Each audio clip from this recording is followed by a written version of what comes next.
হরে কৃষ্ণ। শ্রী শ্রী গুরু রামগঞ্জ জয়তু, জয় শিল প্রভুপাদ। হরে কৃষ্ণ সতী ভক্ত সজ্জন। আজকে আমরা পাঠ করব শ্রীমদ ভগবত গীতা যথাযথ প্রথম অধ্যায় বিষাদ যোগ, শ্লোক নম্বর 32 থেকে 35। কিম নো রাজন গোবিন্দ কিম ভুগর জীবিতেন ভাব যেষাম যেষামম অর্থে কাঙ্ক্ষিতম ন রাজ্যম ভোগা সুখানি চ।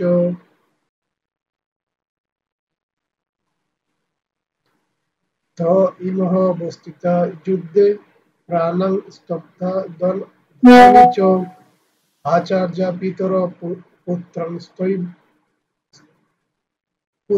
স্তৈব চ পিতামহ মাতা শ্বশুরা পুত্র শ্যালা সমন্দিনস্তথা এতান্ন হন্তমিচ্ছামি ঘৃতোপি মধুসূদন অপি ত্রৈলোক্যরাজ্যস্য হেতু কিং নো মহি কৃতে নিহত ধাতরাষ্ট্রনাকা প্রীতি শত জনার্দন। কিম কি প্রয়োজন, ন আমাদের, রাজ্যেন রাজ্যে, গোবিন্দ হে কৃষ্ণ, কিম কি, ভুগই সুখভোগ, জীবিতেন বেঁচে থেকে, বা অথবা, যেসব যাদের, অর্থে জন্ম, কাঙ্ক্ষিতম আকাঙ্ক্ষিত, ন আমাদের, রাজ্যন রাজ্য, ভোগা ভোগসমূহ, সুখানি সমস্ত সুখ, চ ও তে তারা সকলে, ইমে এই অবস্থিত যুদ্ধে, রণক্ষেত্রে, প্রাণাম প্রাণ, তক্তা ত্যাগ করে, ধনানি ধন সম্পদ, চ ও আচার্যগণ, পিতর পিতৃব্যগণ, পুত্রা পুত্রগণ, তথা এবং অবশ্যই, চ ও পিতামহগণ, মাতুলা মাতুলগণ, শ্বশুরা শ্বশুরগণ, পৌত্রা পুত্রগণ, শ্যালকগণ, সমন্দিন কুটুম্বগণ, তথা এবং এতান এই সমস্ত, ন না হম্বম হত্যা করতে, ইচ্ছা করি, ঘৃত হত হলে, অপি ও মধুসূদন হে মধু দৈত্য হন্তা, অপি এমনকি, ত্রৈলোক ত্রিভুবনের রাজস্ব রাজ্যের জন্য, হেতু বিনিময়, কিম নু কি আর কথা, মহীকৃতে পৃথিবীর জন্য, নিহত্যা বধ করে, ধার্ত রাষ্ট্রান ধৃতরাষ্ট্রের পুত্রগণের, ন আমাদের, কা কি, প্রীতি সুখ সাধ হবে, জনার্দন হে সমস্ত জীবের পালন কর্তা।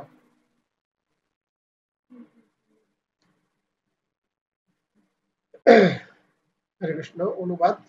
এই শ্লোকটা অনেক বড়, 32, 33, 34, 35, টোটাল 4টা শ্লোকের অনুবাদ এখানে আমরা ধৈর্য সহকারে শ্রবণ করব এবং বোঝার চেষ্টা করব। হরে কৃষ্ণ। অনুবাদ। হে গোবিন্দ, আমাদের রাজ্যে কি প্রয়োজন, আর সুখভোগ বা জীবন ধারণের বা কি প্রয়োজন, যখন দেখছি যাদের জন্য রাজ্য ও ভোগ সুখের কামনা, তারা সকলেই এই রণক্ষেত্রে আজ উপস্থিত। হে মধুসূদন, যখন আচার্য, পিতৃব্য, পুত্র, পিতামহ, মাতুল, শ্বশুর, পৌত্র, শ্যালক ও আত্মীয় স্বজন সকলেই প্রাণ ও ধনাদির আশা পরিত্যাগ করে আমার সামনে যুদ্ধে উপস্থিত হয়েছেন, তখন তারা আমাকে বধ করলেও আমি তাদের হত্যা করতে চাইব কেন? এই সমস্ত জীবের প্রতিপালক জনার্দন, পৃথিবীর তো কথাই নেই, এমন কি সমগ্র ত্রিভুবনের বিনিময়েও আমি যুদ্ধ করতে প্রস্তুত নই। ধৃতরাষ্ট্রের পুত্রদের নিধন করে কি সন্তোষ আমরা লাভ করতে পারবো? হরে কৃষ্ণ। তো এখানে অর্জুন ভগবানকে বলছেন, হে গোবিন্দ, যাদের জন্য আমাদের আমাদের রাজ্যের কি প্রয়োজন, সুখভোগ বা জীবন ধারণের কি প্রয়োজন, আমরা যাদের জন্য রাজ্য বা সুখভোগ কামনা করবো, তারা সকলেই পুত্র, পিতামহ, মাতুল, শ্বশুর, সবাই আত্মীয় স্বজন সবাই তাদের নিজেদের জীবনের পরোয়া না করে তারা এই যুদ্ধ করতে এসেছে। হ্যাঁ? তাদেরকে আমরা বধ করতে পারবো না, বরং তারা আমাদেরকে বধ করলেও আমরা তাদেরকে বধ করতে পারবো না। হ্যাঁ, তিনি সুখ করছেন যে ত্রিভুবনের বিনিময়েও সে যুদ্ধ করতে প্রস্তুত নয়। তার যদি ত্রিভুবন দেওয়া হয় তাও সে যুদ্ধ করতে প্রস্তুত নয়, অর্জুন বলছেন ভগবানকে। আর বলছে যে ধৃতরাষ্ট্র যে পুত্রদের নিধন করে তার লাভ কি? শিলপ্রভুর তাৎপর্য কি? জয়। তো অর্জুন শ্রীকৃষ্ণকে গোবিন্দ নামে সম্বোধন করছেন, যেহেতু শ্রীকৃষ্ণ গো অর্থাৎ গরু এবং ইন্দ্রগুলিকে আনন্দ দান করেন, যে কারণে ভগবানের আরেক নাম কি? গোবিন্দ। এই তাৎপর্যপূর্ণ নামের দ্বারা তাকে সম্বোধন করার মাধ্যমে তিনি প্রকাশ করেছেন কিসে তার ইন্দ্রিয় তৃপ্ত হবে। বাস্তবিক পক্ষে গোবিন্দ নিজে আমাদের ইন্দ্রিয়গুলোকে তৃপ্ত করেন না, কিন্তু আমরা যদি গোবিন্দের ইন্দ্রিয়গুলিকে তৃপ্তি করি তবে আমাদের ইন্দ্রিয়গুলি আপনা থেকেই তৃপ্ত হয়ে যায়। হরি বল। এখানে একটা সুন্দর একটা জিনিস বোঝানো হয়েছে যে যে বাস্তবিক বলছে যে আমাদের গোবিন্দ কি নিজে আমাদের ইন্দ্রিয়গুলোকে তৃপ্তি করেন না, কিন্তু আমরা যদি গোবিন্দের ইন্দ্রিয়গুলা তৃপ্ত করি তবে আমাদের ইন্দ্রিয়গুলো আপনা থেকে তৃপ্ত হয়ে যায়। যেমন আমাদের এই জিহ্বা অনেক কিছু খেতে চায়, অনেক কিছু দেখলেই জিহ্বা দিয়ে লালা পড়ে। হ্যাঁ, যে আমরা একজন ভক্ত এবং যার ভক্তের মধ্যে যদি দেখা যায় পার্থক্য নিরূপণ করা হয়, যে একজন ভক্ত যদি দেখে তাহলে কোনো কিছু একটা ফল বা যে কোনো কিছু একটা ফল সে যদি দেখে সে চিন্তা করে যে কখন এটা আমি ভগবানকে দেব, কখন সেটা ভগবানকে দেব, এমন এমন চিন্তা থাকে। কিন্তু একজন অভক্ত যদি দেখে তখন সে কিভাবে যে এটা সে কখন খাবে। হ্যাঁ, এবং কোনো কিছু দেখলে তার জিহ্বা দিয়ে লালা ঝরে। তো সেটাই, এটা হচ্ছে ইন্দ্রিয় তৃপ্তি। একজন ভক্ত যদি ভগবানকে দেয় তাহলে তার নিজের ইন্দ্রিয় তৃপ্তি সাধন হয়ে যায়। এই জন্য বলেছে গোবিন্দ। একজন ভক্ত গোবিন্দের ইন্দ্রিয় তৃপ্তির মাধ্যমে নিজের ইন্দ্রিয় তৃপ্তি সাধন করে, আর একজন অভক্ত নিজের ইন্দ্রিয় তৃপ্তি সাধন করে। তো যে কারণে গোবিন্দ বলাইছে। আমাদের সমস্ত ইন্দ্রিয় অধিপতি হচ্ছে গোবিন্দ অর্থাৎ ভগবান শ্রীকৃষ্ণ। তো দেহাত্ম বুদ্ধি সম্পন্ন মানুষেরা তাদের নিজেদের ইন্দ্রিয়গুলির তৃপ্তি সাধন করতে ব্যস্ত। যারা দেহাত্ম বুদ্ধি মানে যে আমি কে, যে আমি ইমুক, আমি ইমুক। হ্যাঁ, তো সে কি চায়? সে নিজের ইন্দ্রিয় তৃপ্তি করতে চায় এবং তারা চায় ভগবান তাদের ইন্দ্রিয়গুলি সব রকম তৃপ্তির যোগান দিয়ে যাবেন। আর তারা চায় ভগবান সব দিয়ে দাও, দিয়ে দাও, দিয়ে দাও, আরো দাও, আরো দাও, আরো দাও, এটা দাও, ওটা দাও, ওটা দাও। নিজের ইন্দ্রিয় তৃপ্তি একটা যদি পাওয়া যায় তাহলে সে আরেকটা চায়। একটা ছোট বাচ্চাদের মতো তারা বায়না করে। যেমন একটা ছোট বাচ্চা যদি একটা খেলনা চায়, হ্যাঁ, তখন সে যখন একটু বড় হয় সে আবার আরেকটা বায়না ধরে, আরেকটা চায়। তারপর সাইকেল, মোটরসাইকেল, বিয়ে, আরো অনেক কিছু। এভাবে তাদের সমস্ত ইন্দ্রিয় তৃপ্তি সাধনে ঠিক এই জড়জাগতিক মানুষরা ঠিক এইরকম, তাদের নিজেদের ইন্দ্রিয় তৃপ্তিতে ব্যস্ত। তো যার যতটা ইন্দ্রিয় তৃপ্তি প্রাপ্য ভগবান তাকে তা দিয়ে থাকেন, কিন্তু তা বলে আমরা যত চাইব ভগবান ততই দিয়ে যাবেন মনে করা ভুল। কিন্তু তার বিপরীত পন্থা গ্রহণ করে, অর্থাৎ যখন আমরা আমাদের ইন্দ্রিয় তৃপ্তির কথা না ভেবে গোবিন্দর ইন্দ্রিয় সেবায় ব্রতী হই, তখন গোবিন্দের আশীর্বাদে আমাদের সমস্ত বাসনা আপনা থেকেই তৃপ্ত হয়ে যায়। আত্মীয় স্বজনের প্রতি অর্জুনের গভীর মমতা তার স্বভাবজাত করুণার প্রকাশ, এবং এই মমতার বশীভূত হয়ে তিনি যুদ্ধ করতে নারাজ হন। তো অর্জুনের একটা মায়া মোহ হয়েছে, তার মায়া জন্মেছে, তিনি মোহগ্রস্ত হয়েছেন যে তার আত্মীয় স্বজনের প্রতি এত যে মমতা, এই করুণার প্রকাশ, এই মায়ার বশীভূত হয়ে তিনি যুদ্ধ করবেন না বলে তিনি অস্ত্র ত্যাগ করেছেন। তিনি এবং বলছেন তিনি যুদ্ধ ত্যাগ করে পলায়ন করে, ক্ষত্রিয় ধর্ম হচ্ছে যুদ্ধ করা, কোনো অবস্থাতেই যুদ্ধ ত্যাগ করা যাবে না। এটা হচ্ছে ক্ষত্রিয়ের লক্ষণ, কিন্তু সে ক্ষত্রিয় হয়েও সে কি এখন কি করতে যাচ্ছে, সে যুদ্ধ করবে না বলে স্থির করেছে, অস্ত্র ত্যাগ করেছে। কারণ কি, কারণ সে ভাবছে তার যে সব আত্মীয় স্বজন তাদেরকে যদি বধ করে সে নরকে গমন করবে এবং তার রাজ্য লাভ করে তার কোনো লাভ হবে না, সে এমনটাও মোহগ্রস্ত হচ্ছে। তো প্রত্যেকেই নিজের সৌভাগ্য ও ঐশ্বর্য তার বন্ধু বান্ধব ও আত্মীয় স্বজনকে দেখাতে চায়।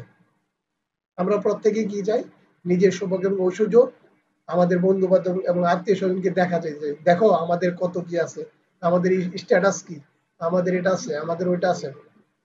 কিন্তু অর্জুন যখন বুঝতে পারলেন যুদ্ধে তার সমস্ত আত্মীয় স্বজনই নিহত হবে এবং যুদ্ধের শেষে সেই যুদ্ধ লব্ধ ঐশ্বর্য ভোগ করবার জন্য তার সঙ্গে আর কেউ থাকবে না, তখন ভয়ে ও নৈরাশ্যে তিনি মুহ্যমান হয়ে পড়েন। তো তিনি এটা ভাবছেন যে আমি যাদের জন্য রাজ্য ভোগ করব, মানে পরিশেষে তো রাজ্যটা তারা কেউ ভোগ করবে, কিন্তু কারা ভোগ করবে, ভোগ করবে হচ্ছে তারই তো আত্মীয় স্বজন, তার পুত্র পৌত্ররা এবং তার পিতামহ আরো অন্যান্য যারা আছে সবাইকে নিয়ে সে চাচ্ছিল এই রাজ্যে বসবাস করা, সুখে শান্তি থাকা। কিন্তু তারাই যদি না থাকবে তাহলে যুদ্ধ করে কি লাভ, এই রাজ্য জয় করে কি লাভ, সেই মায়া মোহগ্রস্তে তিনি পড়ে আছেন। এটা স্বাভাবিক ব্যাপার, কিন্তু মোহগ্রস্ত হয়ে যাবে না, কারণ শত্রু এবং মিত্র সেগুলা জানতে হবে। যারা এখানে রয়েছে সবাই শত্রু এবং অধার্মিক, এই জিনিসটা আমাদের জানতে হবে যে কেন তারা অধার্মিক। প্রত্যেকে এখানে অধার্মিক, সবাই এখানে অপরাধী। ভগবান সব বলবেন, ভগবান বিশ্বরূপ দর্শন করবেন। অর্জুনের এই মোহগ্রস্তটাই আমাদের ভিতরে সবার প্রত্যেকটা জীবের হৃদয়ে আমাদের এই মোহগ্রস্তটাই রয়েছে। আমরা ভুলেই যাই, আমরা নিজেকে ভুলে গিয়েছি আমাদের স্বরূপটা কি। তো এখানে অর্জুন তিনি মোহগ্রস্ত হয়েছেন তার যে দেহগত সম্পর্ক তার যে পিতামহ, তার গুরুদেব, তার অন্যান্য বন্ধু, শ্বশুর, মাতুলাদি আর অন্যান্য দেহগত সম্পর্ক। তো সেটাই তিনি বলছেন যে তিনি রাজ্য যাদের জন্য রাজ্য জয় করবেন তারাই যদি না থাকে তাহলে রাজ্য লাভ করে কি লাভ, এত এত এবং তারা যদি নিহত হয়, সেটাই এখানে বলতে যাচ্ছেন। আচ্ছা, তো সাংসারিক মানুষের স্বভাবই হচ্ছে ভবিষ্যৎ সম্বন্ধে এই ধরনের হিসাব নিকাশ এবং জল্পনা করা। তো সাংসারিক মানুষের স্বভাবটা কি, না ভবিষ্যতে কি হবে, ভবিষ্যতের জন্য কি হবে হিসাব নিকাশ এবং জল্পনা কল্পনা করা। কিন্তু অপ্রাকৃত অনুভূতি সম্পন্ন জীবন অবশ্য ভিন্ন ধরনের, তাই ভগবত ভক্তের মনোভাব সম্পূর্ণ ভিন্ন। কিন্তু যে ভগবত ভক্তের মনোভাব সম্পূর্ণ ভিন্ন, ভগবানকে তৃপ্ত করাটা হচ্ছে তার একমাত্র ব্রত। তাই ভগবান যখন চান তখন তিনি পৃথিবীর সব রকম ঐশ্বর্য গ্রহণ করতে কুণ্ঠিত হন না, আবার ভগবান যখন চান না তখন তিনি একটি অপদার্থকেও গ্রহণ করেন না। অর্জুন সেই যুদ্ধে তার আত্মীয় স্বজনদের হত্যা করতে চাননি এবং তাদের হত্যা করাটা যদি একান্তই প্রয়োজন থাকে তবে তিনি চেয়েছিলেন শ্রীকৃষ্ণ স্বয়ং তাদের বিনাশ করুন। তো তিনি নিজে ইচ্ছা করে তাদেরকে হত্যা করতে চাননি, যদি একান্তই হত্যা করার প্রয়োজন পড়ে তো ভগবান যেন এটা বিনাশ করেন স্বয়ং। তখনও অবশ্য তিনি জানতেন না যুদ্ধক্ষেত্রে আসার পূর্বেই ভগবান শ্রীকৃষ্ণের ইচ্ছায় তারা সকলেই হত হয়ে আছে এবং সেই ইচ্ছাকে রূপ দেওয়ার জন্য তিনি ছিলেন কেবল একটি উপলক্ষ মাত্র। ভগবান বলেই গীতায় আছে যে ভগবান বলবেন যে আমি তাদেরকে পূর্বে মারিয়া রাখিয়াছি, তুমি শুধু উপলক্ষ মাত্র, তুমি কোনো চিন্তা করো না, আমি তাদেরকে পূর্বেই মারিয়া রাখাচ্ছি, তুমি শুধু একটা উপলক্ষ মাত্র।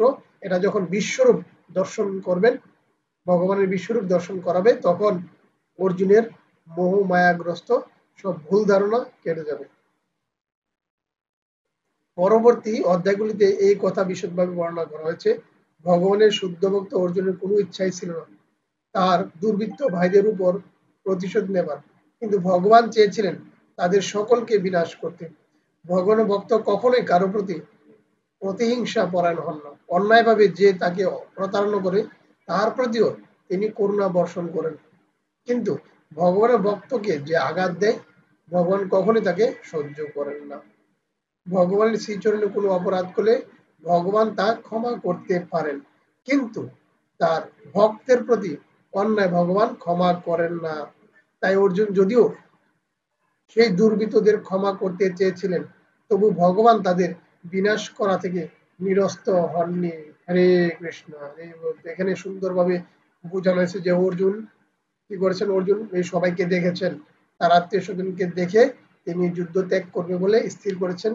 তার যে দেহগত সম্পর্ক সেই সম্পর্কর মায়া মোহগ্রস্ত পড়ে গেছেন। তারা তাদেরকে শত্রুপক্ষ বলে বিবেচনা করছেন না। তিনি ভাবছেন যে শত্রুপক্ষ সবই তার আত্মীয় স্বজন। তো যাদের জন্য রাজ্য ভোগ করবে মূলত তারাই যদি না থাকে তাহলে রাজ্য জয় করে কি লাভ। সেই জন্য তিনি মায়াগ্রস্তে পড়ে আছেন। কিন্তু ভগবান তাকে বোঝানোর চেষ্টা করছেন এগুলো হচ্ছে মোহ, এগুলো হচ্ছে মায়া। কারণ কি, তারা এখানে সবাই অধার্মিক, তারা সবাই এখানে পাপী। হ্যাঁ, তো তাদেরকে বিনাশ করা আবশ্যক, না হলে সমাজে বিশৃঙ্খলা সৃষ্টি হবে। হ্যাঁ, এখানে ভগবান তাকে বলেছেন বা বলবেন পরবর্তী অধ্যায়গুলিতে যে তিনি পূর্বে তাদেরকে মারিয়া রেখেছেন, তিনি শুধু উপলক্ষ মাত্র, ভগবান আগেই সব সেট করা। কিন্তু এখানে একজন ভক্ত হচ্ছে অর্জুন, তার উপলক্ষ মাত্র হয়ে এই সবাইকে মারিয়া রেখেছেন তিনি। এখানে আরেকটা কথা হচ্ছে যে যদি ভগবান সবকিছুই বলছে যে ভগবানের শ্রীচরণে যদি কোনো অপরাধ করে তাহলে ভগবানের কাছে ক্ষমা চাইলে ভগবান তা ক্ষমা করে দেন। কিন্তু ভগবানের ভক্তের চরণে যদি কেউ অপরাধ করে তাহলে ভগবান তা ক্ষমা করেন না। এমন একটি উদাহরণ আমরা জানবো, যখন অম্বরীশ মহারাজ, সে একটি উদাহরণ যে অম্বরীশ মহারাজের রাজ্যে যখন দুর্বাসা ঋষি আসেন তিনি তার ভক্তদেরকে নিয়ে, তখন ছিল একাদশীর পারনার টাইম। তো তিনি অতিথি হিসেবে আসছেন, তো তাকে নিয়ে গঙ্গায় গিয়েছেন স্নান করার জন্য। দুর্বাসা গিয়েছিলেন স্নান করার জন্য, কিন্তু পারনার টাইম চলে গিয়েছিল প্রায়। তো তখন তিনি ভাবলেন কিভাবে অতিথিকে রেখে তিনি পালন করবেন। তো সেই জন্য তিনি ব্রত ভঙ্গ করার জন্য অ্যাটলিস্ট, আমরা জানি যে পারণ পারণ করার সময় পারণের টাইমে প্রসাদ পেতে হয় বা কিছু পেয়ে পারণ ভঙ্গ করতে হয়, নাহলে সেটা অপরাধ বা একাদশী বৃথা। তো সেই জন্য নারদ মুনিও সেজন্য অম্বরীশ মহারাজ কি করেছেন, একটু জল পান করেছেন, তার একাদশী পারণটা তিনি ব্রত ভঙ্গ করেছেন। তো পরবর্তীতে যখন দুর্বাসা ঋষি আসলেন, যখন জানলেন যে তিনি পারণ ভঙ্গ করেছেন, পালন করেছেন, তার গৃহে অতিথি আসা সত্ত্বেও অতিথিকে রেখেই তিনি পালন করেছেন, এটা জেনে দুর্বাসী খুবই ক্রোধান্বিত। আমরা জানি সব ঋষিদের মধ্যে ক্রোধান্বিত সবচেয়ে রাগী হচ্ছে এই দুর্বাসা ঋষি। তখন তিনি তাকে একটু অভিশাপ দিয়েছিলেন, কিন্তু পরবর্তীতে একটি সুদর্শন চক্র আসে অম্বরীশ মহারাজকে রক্ষা করার জন্য। তখন এই দুর্বাসা ঋষির পিছনে ছুটে। তারপর এই দুর্বাসা ঋষি ব্রহ্মার কাছে গিয়েছেন, ব্রহ্মা তাকে বলছেন না এটা বিষ্ণুর চক্র, এটা আমার দ্বারা সম্ভব না। পরবর্তীতে শিবের শরণাপন্ন হয়েছেন, হ্যাঁ, তখন শিব বলছেন না এটা আমার দ্বারা সম্ভব না, তুমি বিষ্ণুর কাছে যাও। তখন বিষ্ণুর কাছে গিয়েছেন, বলেছেন যে এই সুদর্শন চক্র আমার কথাও শুনবে না, আমি নিজেই ভক্তের অধীন, এটা আমার কথাও কেউ শুনবে না, যদি শুনতে হয় তাহলে ভক্তের কাছে যাও, আমার ভক্তের কাছে যাও, তার কাছে ক্ষমা চাও, তাহলে নিশ্চয়ই তোমাকে ক্ষমা করবে। তখন দুর্বাসা ঋষি অম্বরীশ মহারাজের কাছে ক্ষমা চাইলেন, তখন অম্বরীশ মহারাজ ক্ষমা করে দিলেন, আর সুদর্শন চক্র তখন চলে গেল। এভাবে রক্ষা করে। তো সেই জন্য বলা হয়েছে যে ভগবানের শ্রীচরণে যদি কেউ অপরাধ করে ভগবানের কাছে ক্ষমা চাইলে ভগবান তার তৎক্ষণাৎ ক্ষমা করে দেন, কিন্তু ভগবানের ভক্তের কাছে যদি কেউ অপরাধ করে তখন ভগবানও তাকে ক্ষমা করেন না। হরে কৃষ্ণ। আজকে এ পর্যন্তই। পরবর্তী শ্লোকের আমরা পড়বো এবং তার তাৎপর্য মাহাত্ম আমরা জানার চেষ্টা করবো। হরে কৃষ্ণ।